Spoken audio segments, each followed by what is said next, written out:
Sometimes it's a good idea to return to ideas and to develop them further.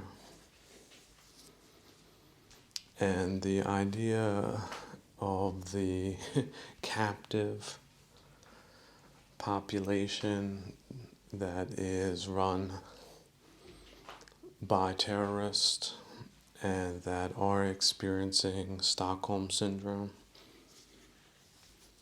that is a universal psychological phenomenon. This is something that has been studied in depth and can be applied to various surprising other scenarios when, for example, the political infrastructure gets taken over by terrorists.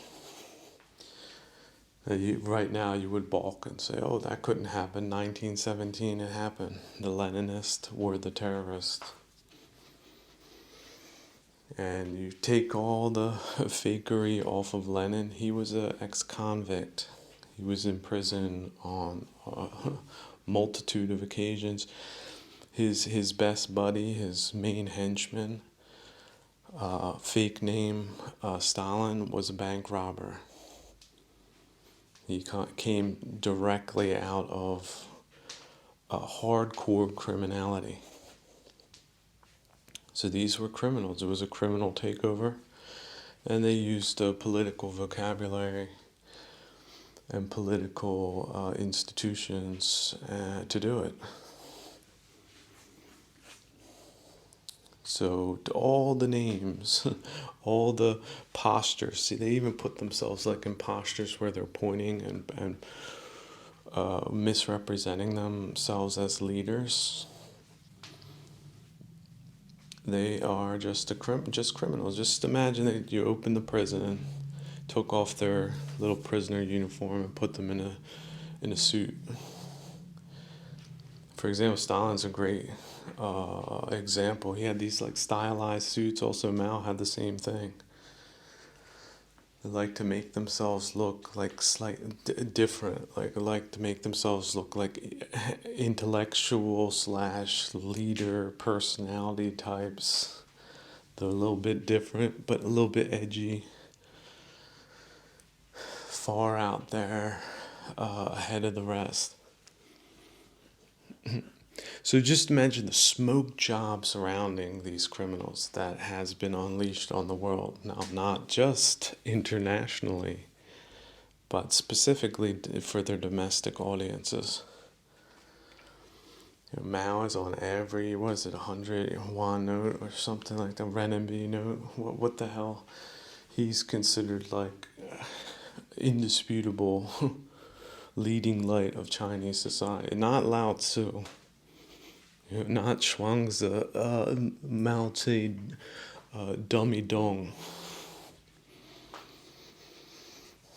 And Lenin, the bald weirdo ex-convict, and his, again, enforcers, Stalin, the Georgian bandit. Really impeccable political credentials they had, didn't they? Oh no, actually they didn't. So, but they presented themselves as the leaders of the most advanced segments of the world. Of course, they had only the best intentions. They were working for their people. They were men of the people. They died for the people. That's the official story. And if anybody doubts that or says something else, they get disappeared.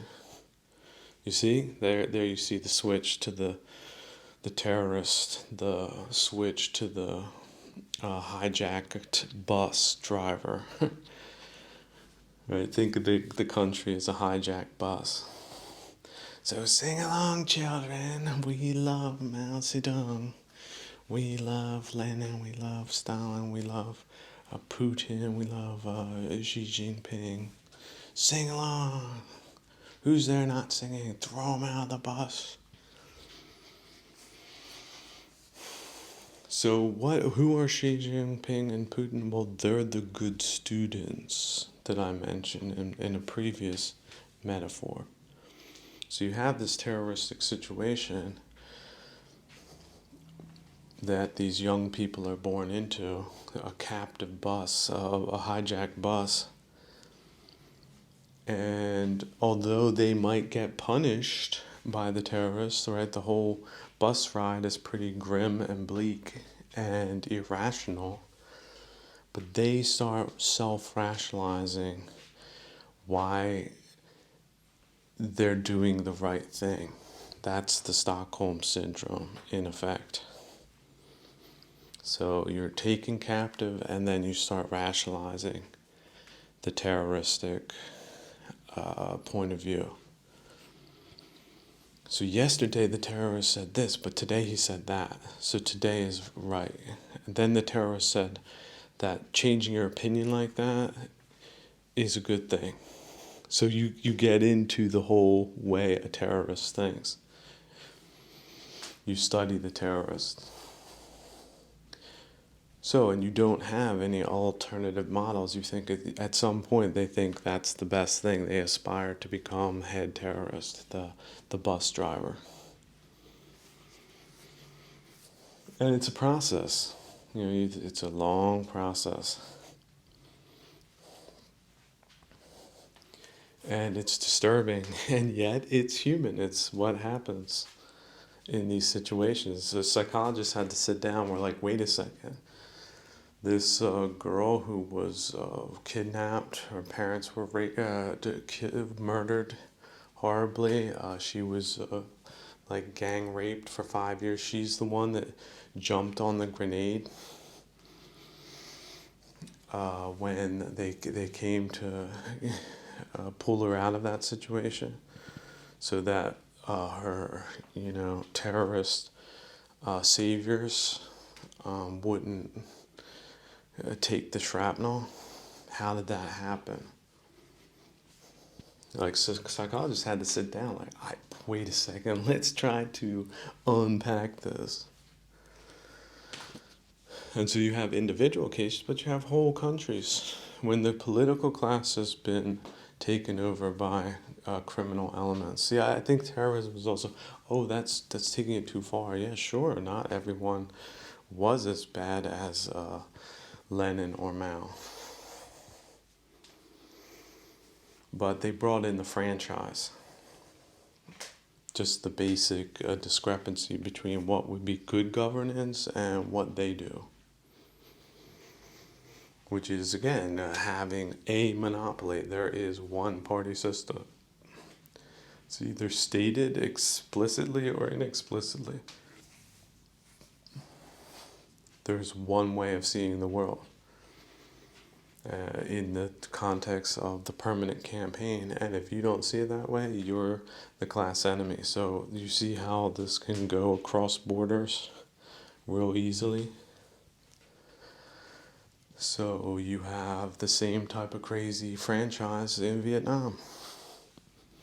All Vietnamese are, because of that, somewhat suspect.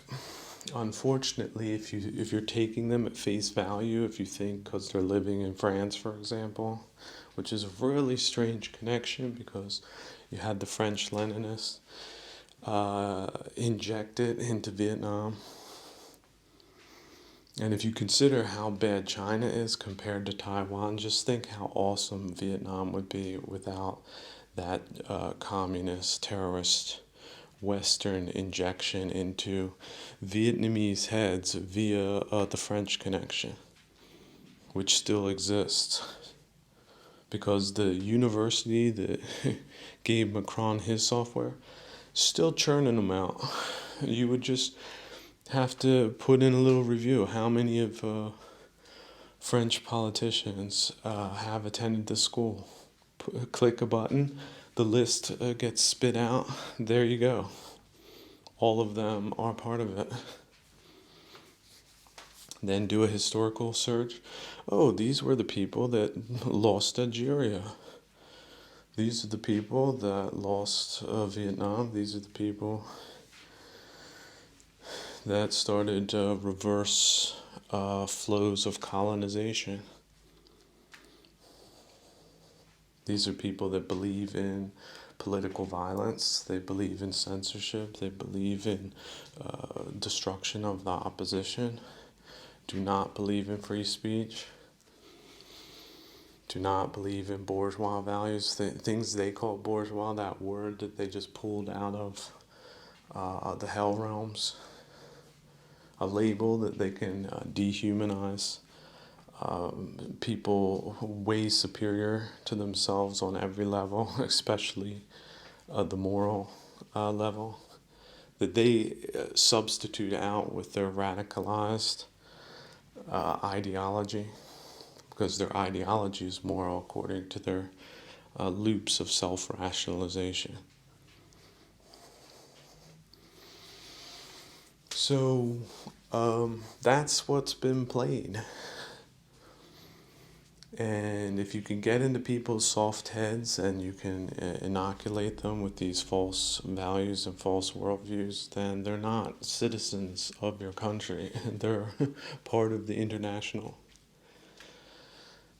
And how did they PR away that process? Well, they called it a lot of different euphemistic names: multiculturalism, diversity, cosmopolitanism. What else? And of course, that's the way world history is going. We're not, there's no alternative ways of doing things. It's just everyone who's moral is on board with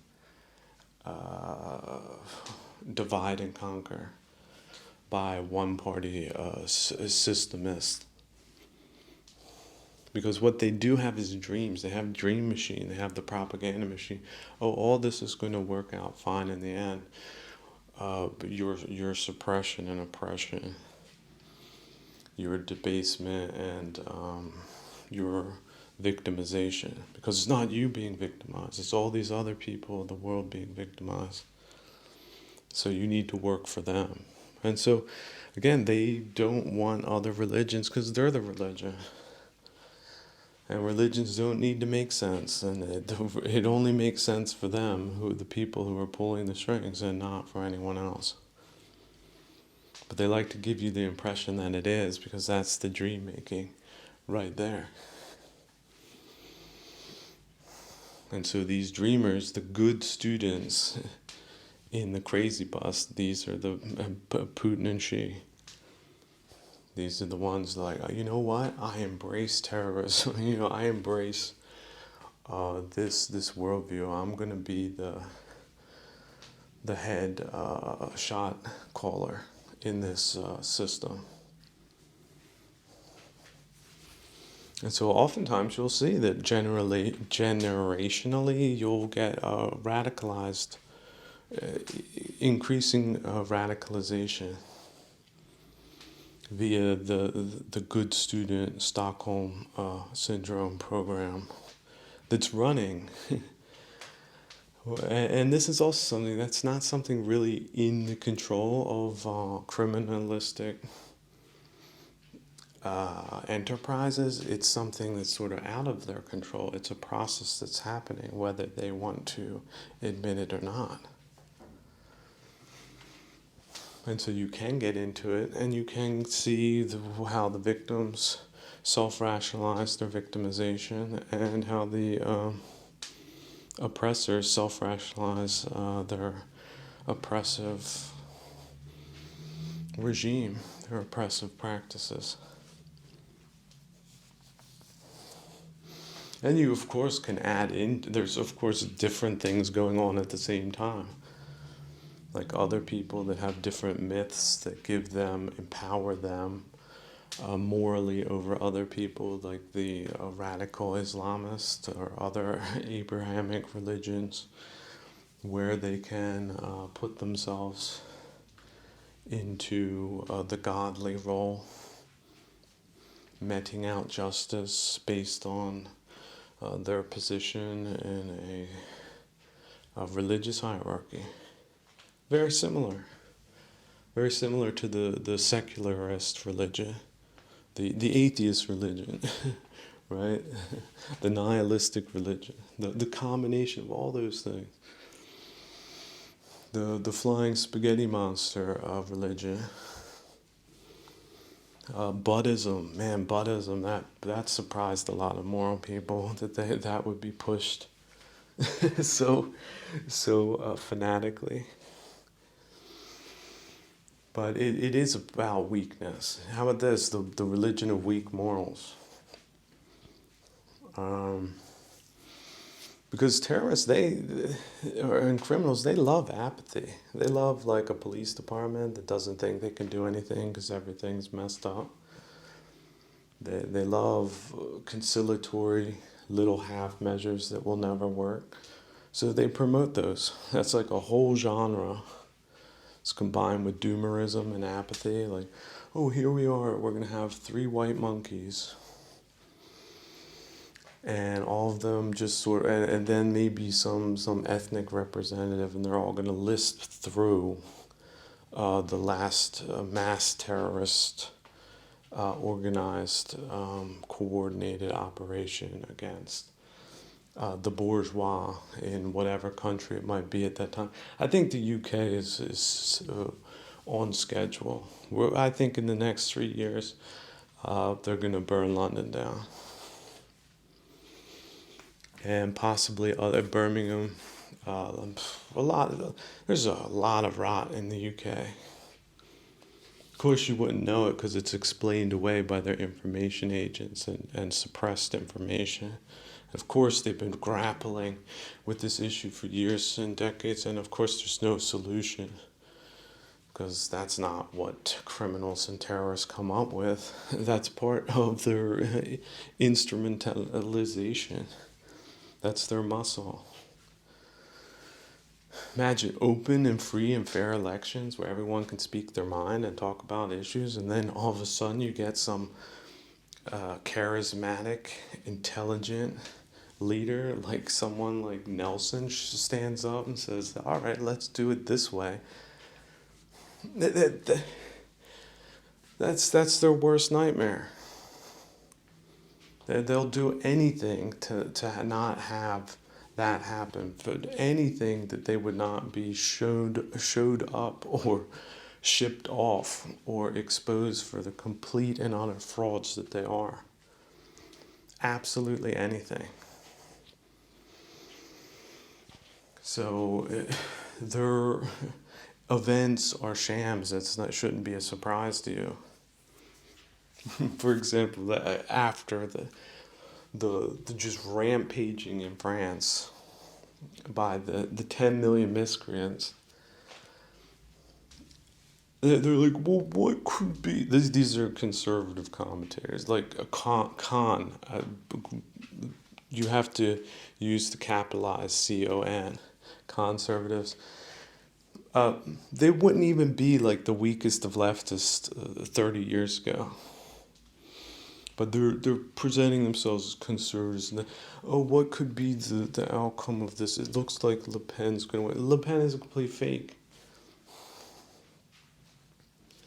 So it's a Maloney baloney type thing. There's nothing on the right. So it's like, oh, we're going to revert back to the liberalism of 30 years. Because we got to soft pedal this for a while more. So here's another thing about the despotic core. So we already have the despotic core. The despotic core is established. It's Russia and China, period. So, but outside of that, which is fair game for them, by the way, they don't care if there's such a thing like frozen conflicts or failed states. That's better for them. That's the switching to no competition from the outside. It's like, imagine you're a mom and pop shop and Kmart goes out of business. You don't care if there's drug addicts there. You don't care if the fire department is being called on a regular basis. It's all part of doing business. And if them imploding had something to do with you transpiring against it, well, it's just funny to you, actually. It's part of degrading your enemy is having anarchy and chaos spread throughout their venues. Now, in their own backyard, they take that a little. They would have a lot different measures. So not only the people involved in it get disappeared, but people that were responsible for things that they didn't handle properly, and maybe just 10 innocent people just for good measure, because their court systems, understandably, only work for them in a one-party system. Just like their propaganda works all the time for them, courts work all the time for them. So business works all the time for them. So who are their businessmen? Are just vassals. You got to go back to like medieval times. These are people that go on their knees. They crawl to the despot and beg and plead and whine to get some type of table scraps. And they understand what that involves. That's not just butt kissing. If the despot tells you to do double backflips on the way out, you better learn how to do that. And if you fail, that's the rules, ain't it? It's like this. This is how it works. You crawl on your knees and hands in a supplicating form, and the despot's in a grumpy mood. You better real quick back up and try again later. There's no rationality involved in the process. He doesn't care if it took you a year to conspire to get within his presence. He's having a grumpy day. So try again. Padujana. And if you do that enough, like a lot of them do, because those are the people that they have around them, says, oh, they're yes men and women. Oh, they're a lot more than that. A lot less than that. Which comes back to the white monkeys. White monkeys selling stuff in China, just look at them, because that's how they look at you in your own countries. And if you're economically leveraged and you have no morals, they'll definitely throw money at you to say the most ridiculous things, especially the most imposterous things, to be the conservative imposter, where they write the scripts and the result is apathy and cluelessness and more of wavering, looking into the space. What can we do? Biting your lip. Oh, we need to integrate these people more. We need to reach out to their community organizers that are the most radicalized portion, that are little Kadyrovs in the making themselves, and just see how we can accommodate them more so they don't, cause these gigantic embarrassments on as regular of a basis as they otherwise would. So again, that's getting into the criminal's mind. How can we placate the criminal, which is really close to the Leninist model? How can we placate the one-party system, no matter what it says and does? Smelt metal in your backyard. How do we do that? That's what the party said. So it doesn't matter how absurd it is, if it's an expression of their will and power. What the result needs to be is obedience if you want to make progress. Now, of course, to do that, you need to leave dignity and integrity somewhere else, but those are bourgeois values anyway, right? It's all about getting ahead and making money. See how close that is to postmodern values? So no morality that would get in the way of that. Concepts of dignity, no identification with natural communities or histories, and then complete and utter obedience. What the dictates of whatever lunatic riding the bus, even if it is off a cliff, says. They want disciplined obedience. Oh, and no doubting the big leaders and the big party or party officials or party affiliated people. They know what they're doing. You just shut up and get back to being the cog that they see you to be. So, what do we have? Well, we have a totalitarian system that pretends to have a left and right dialogue, and yet, in fact, it's a one-party system. And so it's just right now, it's just a confusing time because you have the bus drivers claiming that they're not like the other bus drivers, that there's a difference between them. But in fact, it's just a different version of the same thing. And it uses a lot more disingenuity to it, because why should they tell citizens the truth when that could be unpopular? That's not politically expedient. And these people do understand themselves to be the slickest of political operators that the world has ever seen, which is quite amusing,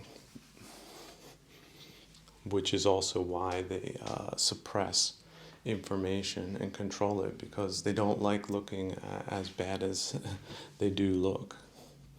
They don't like people breaking it down to other people, letting people in on the little dirty secret that these people are completely illegitimate.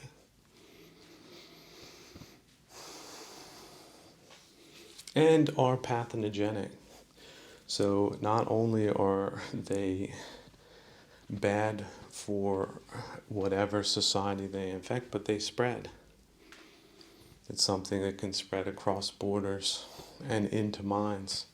So you think you're looking at the same people, but they've just been indoctrinated into a worldview which is a death sentence. And then they have the whole denying it. Oh, I'm not that. I'm good. Oh, people who tell me I'm bad, they're bad. They taught me that. So now I'm encapsulated in the loony bus. And there's no getting off the loony bus. I listen to the driver. The driver tells me to sit down. The driver tells me who to throw off the bus. And that's what I do.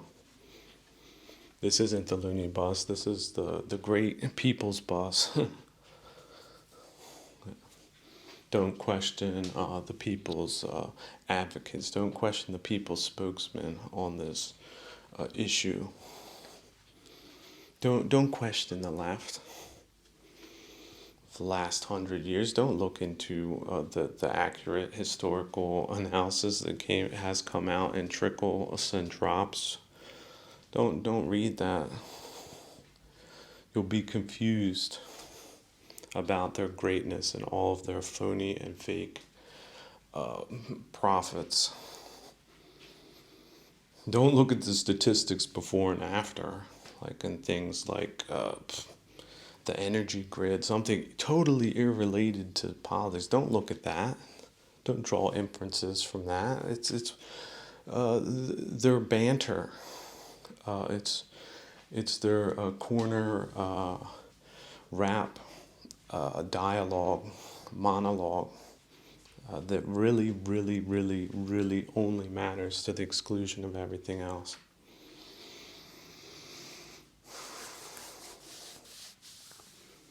And of course, they're censoring things just so that you're going to live a better life, not be misled by the enemy propaganda. Because what would happen if you started to like think outside the box? Well, then you would start to doubt or question the one-party leadership. It's not. They don't need chiefs. They just need Indians. So, pretty disturbing, pretty disappointing on more or less every level in the West. But I do think that times are changing. The imposterism, the age of imposterism, I think it's coming to a halt. So if you haven't gotten the message yet, this is the message.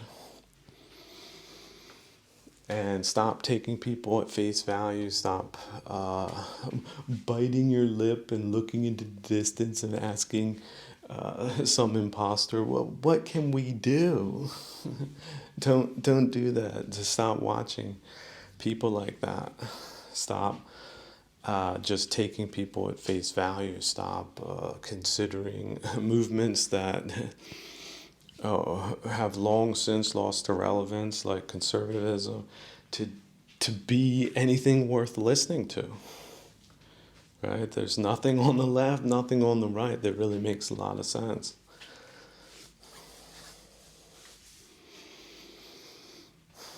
So if you're exposed out there, if your dream is to become wealthy in a system like that, you're delusional.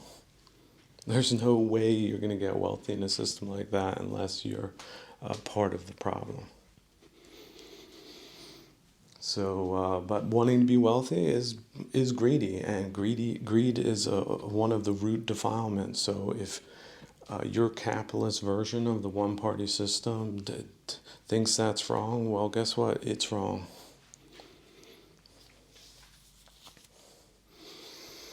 And there's 1,000 different ways you can delude yourself into thinking you're not greedy, when in fact you are. But it also doesn't mean you need to share things. You have to then take and then share to the wrong people too. That's not how it works. It's a bad plan. And as far as extinction events and entire peoples and languages and states and continents and countries going down the shitter, it's all happened before. Egypt, when they built the pyramids, was a really cool place. Egypt, when the Greeks and Alexander were there, very cool place. Today, not so much. When did that happen? Well, you need to go into the archaeology, don't you?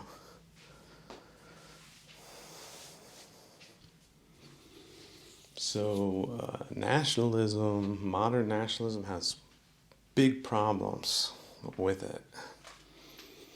And whether or not it's going to be enough to get rid of cure this pathogen is open for debate. Nationalism can very quickly devolve into petite nationalism. Oh, our village, and you can see it on a village basis. See it in sports teams. My team's the best. Your team's the. Oh, this person's wearing this, so let's go beat them up. Like, this is what it can devolve into if you're not careful. Squabbling amongst Europeans has been a gigantic stupidity in our time, and certainly of the last 100 or 200 or 300 years.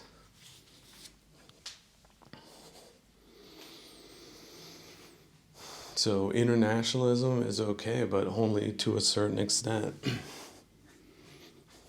You can find well-meaning people. That doesn't mean you need to commit immoral acts or radicalize that either, to the point where it doesn't work, where it's counterproductive. On the other hand, we're not living for external entities. We're living for ourselves. We're individuals. And yet, how dependent are we for our individual existence via these social networks that support us? This is something those terrorists, Leninists, understand that if they can leverage you economically, and then they can leverage you socially and politically, then they can leverage you militarily.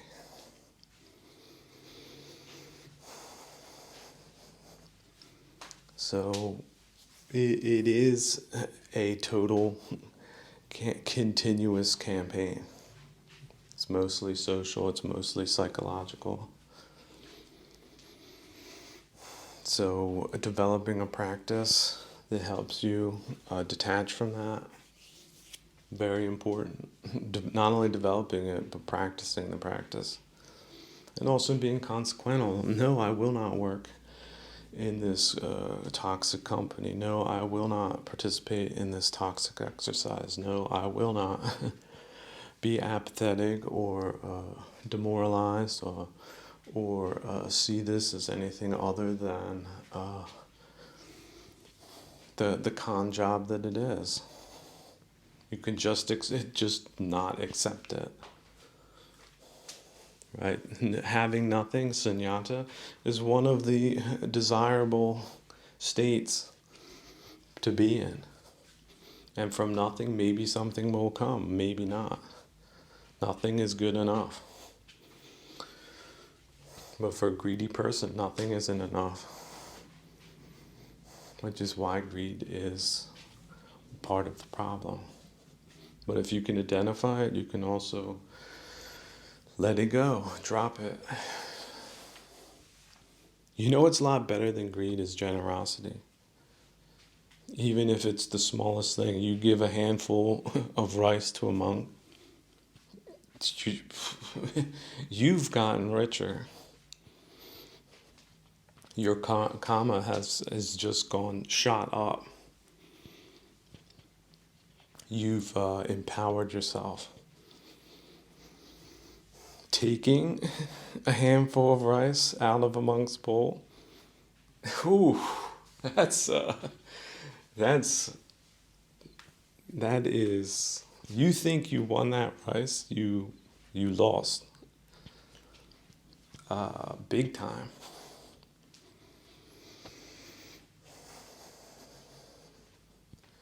So look into generosity, not greed. And do not be deceived. And every day work on returning to a state of sunyata. Having said all of that, what should not be misunderstood as blame, because it is just theorizing, more or less. It's about trying to make sense of historical occurrences, nothing more, nothing less. And so you should also monitor yourself while you're hearing such descriptions and seeing, was that an unskillful word on my behalf, or was that an unskillful response on your behalf? Are you infuriated right now? Why is that? Do you feel like you were lied to? Do you feel betrayed? Well, let that go. It's a deprogramming process. All externalities are just that. So if you're thinking outside into external frameworks, you're exercising a conceptual activity. And that is a dangerous place to be, because that's also where delusion resides. But delusion resides within as well. So many people are delusional about self, the individual. Well, so many nations are delusional about their state institutions or state ideologies. And so always ask yourself, what would a compassionate person do to someone who has been put through the ringer, such as the Chinese and Russians have? Let's just look at them as friends, not as enemies. Although, in a depersonalized way, that's what they are at this current state in time. But that can change. I think the dichotomy, Taiwan and China, is a good one to have, and I think the dichotomy, Ukraine, Russia, is a good one to have.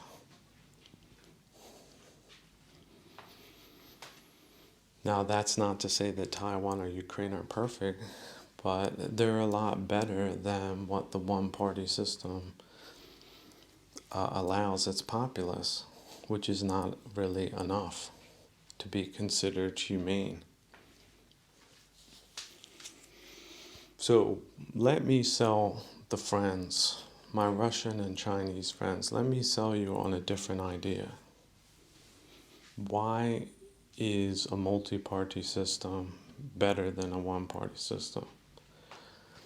Well, if it's not being attacked and undermined and subverted, what it creates is political resilience and social resilience, which is to say, if the one leader goes crazy, there's 1,000 more. There's citizen leaders that didn't need to have him really in the first place. He was just there to coordinate and organize things, and now we can find also someone just like him. Because there's many, many, many, many, many more candidates to choose from. It's a politically resilient system.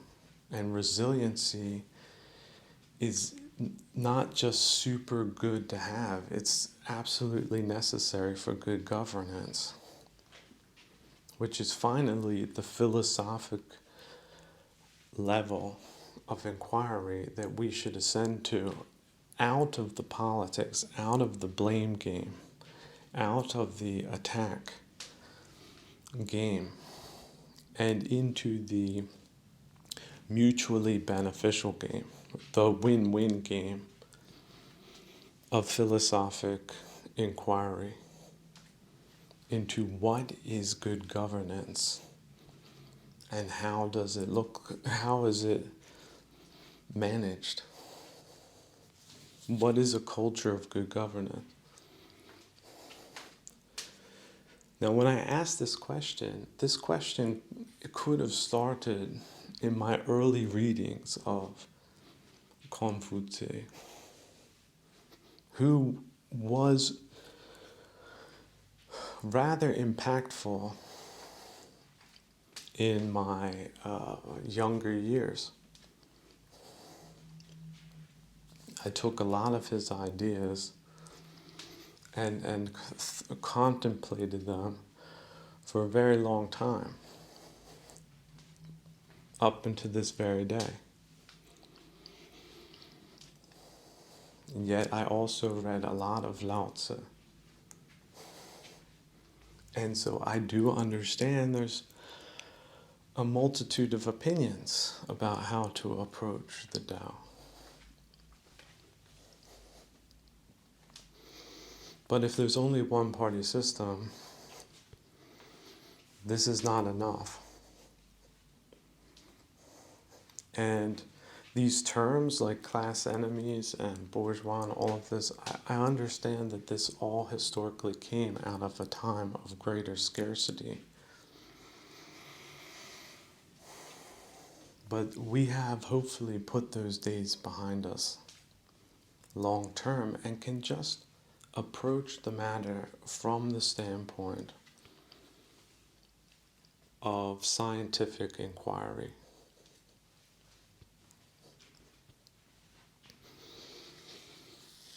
Now, I know China has potential because I know what Taiwan is like. But Taiwan is not the final answer to good governance, good friends, It's a continuous process of refinement, like silk.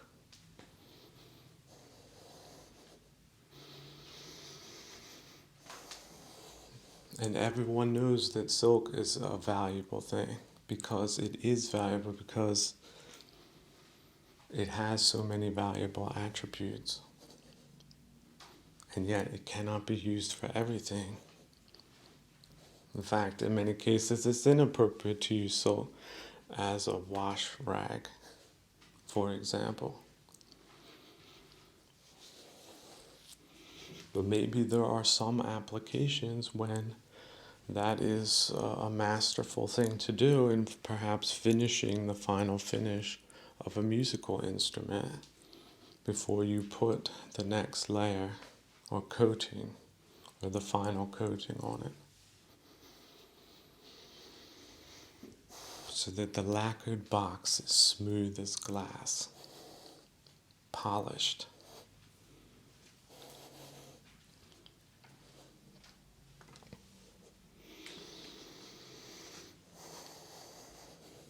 And as far as the Russians go, I see absolutely no problem with Russians becoming the most modern people in the world. And why not? Because they're Westerners.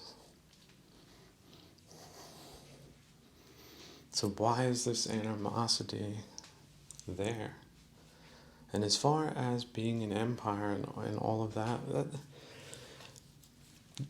how about managing that empire better instead of just robbing new neighbors? Why not do that? What about internal governance? Maybe this whole war was a sabotage. Maybe it was a bad trick played on people. And the worst thing to do is to continue in being caught in a trap.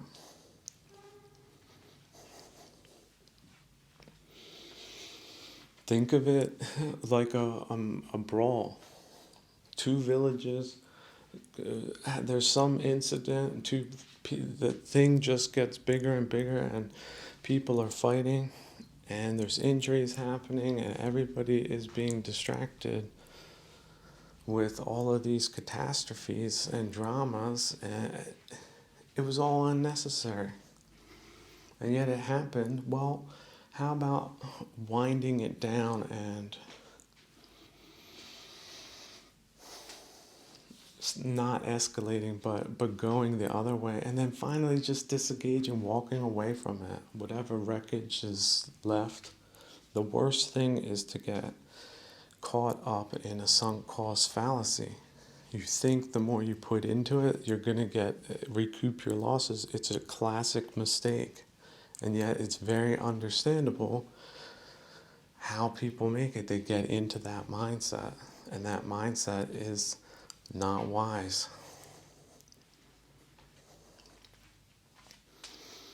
The most successful traders I have ever met, and these people were fantastically wealthy, said the only way I got this way is I never get into sunk cost fallacies. Now, I don't think that is even a good example, because it's let's not say he was fabulously wealthy. Let's say he was adequately wealthy, because I do believe he gave away his wealth and renounced it all at one point. But it's a good metaphor to show how valuable the right practice is, which is to not become fused and identified and hitched to sunk cost.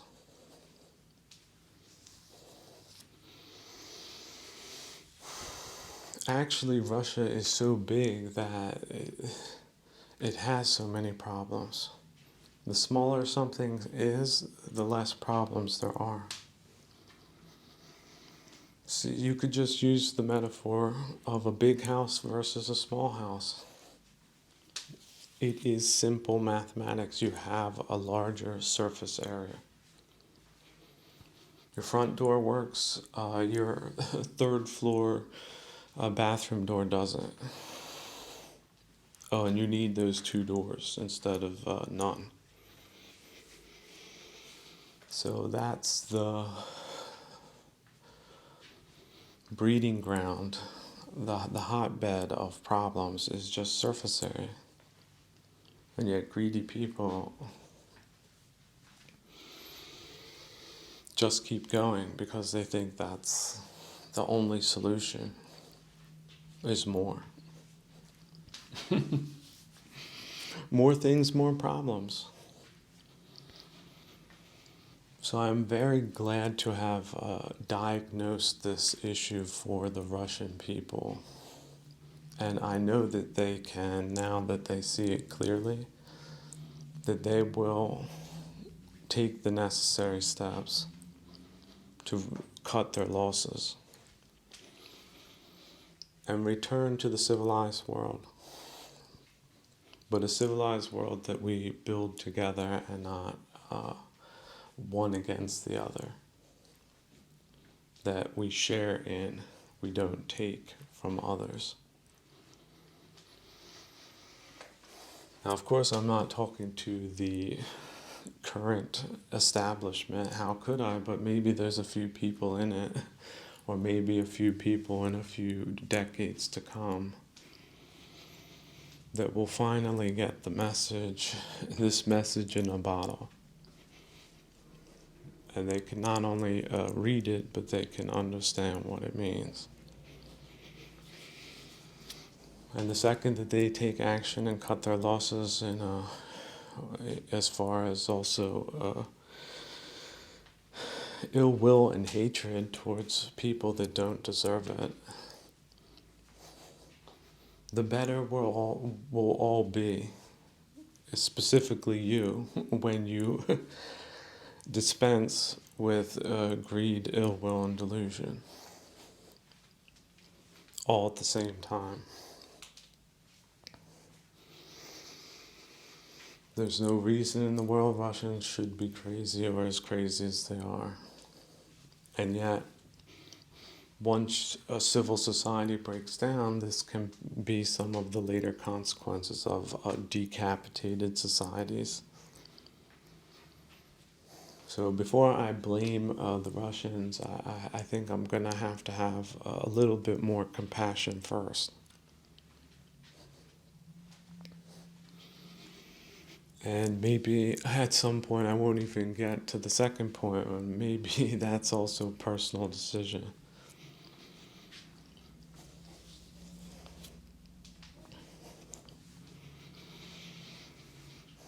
So, and as far as the United States is concerned, there's a whole lot that needs to change.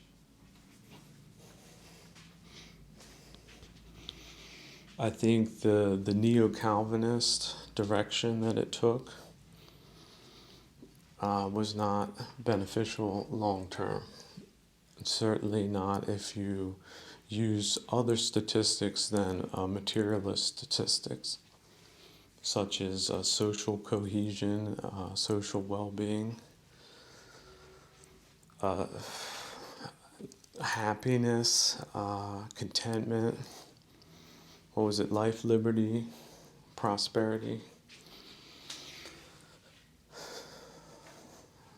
What was it? Pursuit of happiness. How about that? They put that in there, but that's not really good practice. But at least it's expressing a sentiment that is of a psychological nature, that people would not be hindered from doing what's best for them by a bunch of ideologues and contortionists, social contortionists, and saboteurs. There's really no other way of putting it. I don't think a lot of these people have good intentions. They just profess to have them. But if you dig a little bit deeper, they're nihilists. Don't believe in anything. Oh, how this? They're imitationists. So these are, you have to think, these are captive audiences of one party system. These people are politically ostracized. They don't have normal lives. They're slaves. So, but they can watch a TV, and then so if they do get exposed like to the rotten West, Westernism, because that's what their minders have promoted and amongst and spread amongst them, the lower ranks, they can develop a sense of self superiority and also then like a mocking, imitational way of acting. So just like they get into the role. See, they're not actors in Hollywood. They're social actors. So they're just doing an imitation of Westernism in its most refined and ridiculous and awkward forms that they want to take it to go. Like the archetype of thinking men that don't have any uh, recommendations because they just sort of peter out. The analysis just ends with, oh, we don't know what to do. We're going to address the issues, but we're not going to provide any potential recommendations. And that's supposed to be what?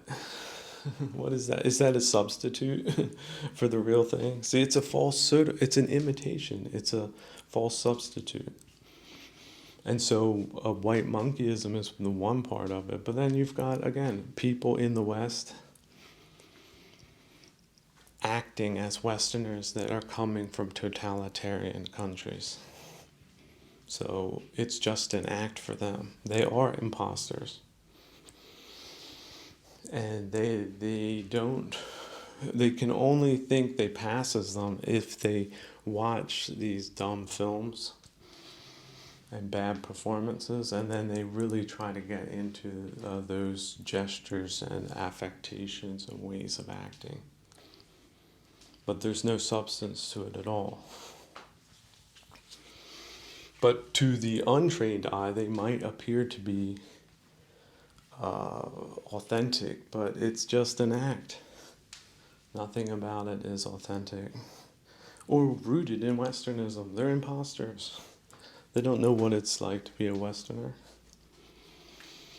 They don't know about the futurity of Western culture. They have no place being in the discussion about it. Yet they profess to care, and they're taking other people's spots, just replacing them, replacementism.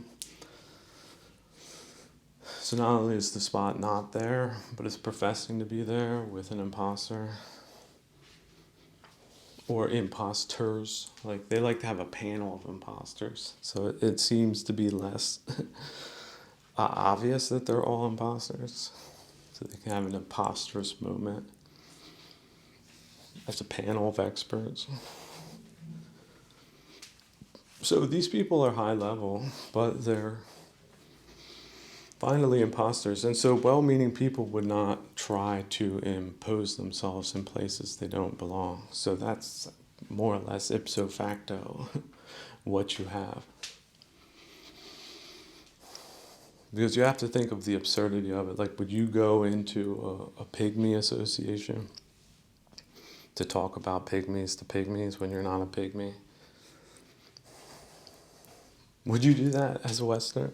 Well, no, you wouldn't, but they do it, and they seem to think that's normal for Westerners. Just not normal for Westerners to do it to others. So there's so many different paradoxes that they can get caught up in where you can see them. But ultimately, yeah, they're just filler, political filler for the real thing.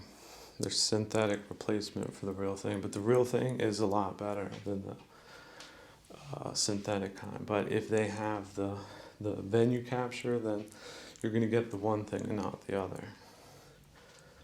So then you think of guys like Berezovsky, and then what was he doing again?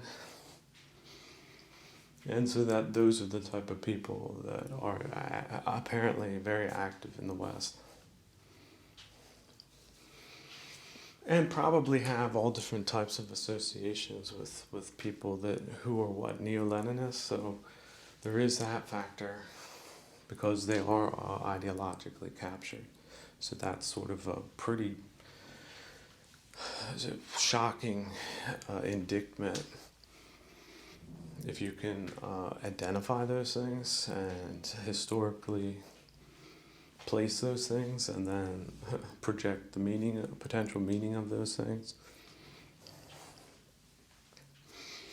So, but on the other hand, people have the capacity to drop bad ideas and learn new ways, and so you can set your sights on that.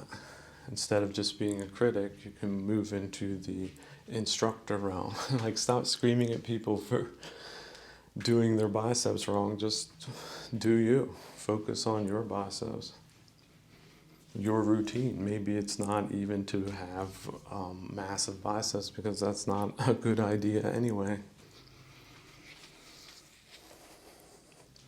How about this toxic subcultures? Like, also all of that MMA and street fighting, all those guys that got injured in that. Really, that's a toxic subculture that's not built for athletes. It's not built for tough guys. It's built as a trap for tough guys. You know, what's not tough is Nibbana. Having a meaningful life if you're not engaged in meaningless things. And that's really better for the most people most of the time. And so that's something you should be spending your time on, and not injurious, group-driven dynamics that lead to unreasonable aggression.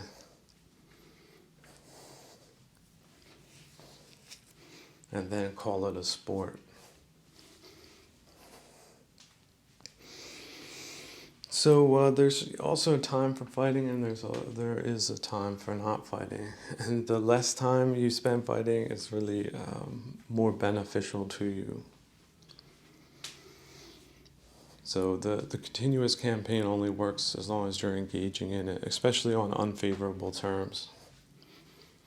But if you're disengaged or take cover, it's a lot harder for you to become agitated or apathetic or demoralized or misdirected. Led down the leftist hatch hole of cognitive jumping jackism. You'll just have your little foot, take your toe, close the latch, and walk right over it. Like, you don't got to go down that rabbit hole. So, but they are there. They do use it. They are active. They do think they're right. They're convinced. They're hard-headed. They're dogmatized. They're instructed. They're agitated. They're led. They're amplified. So, just like a new form of social pollution, right? Like, oh, this water used to be drinkable. Now there's raw sewage floating around because the water company was captured. That wouldn't have been something that one would have thought of possibly in 1785. But we've got 2024, 2025, 2030.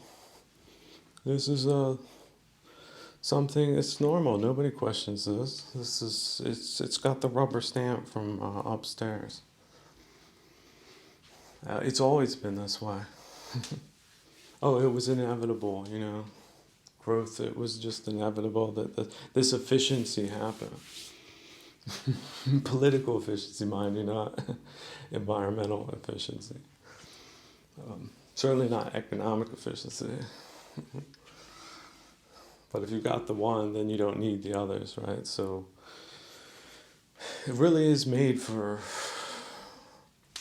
vulgar people, isn't it? Sous-mondain people, like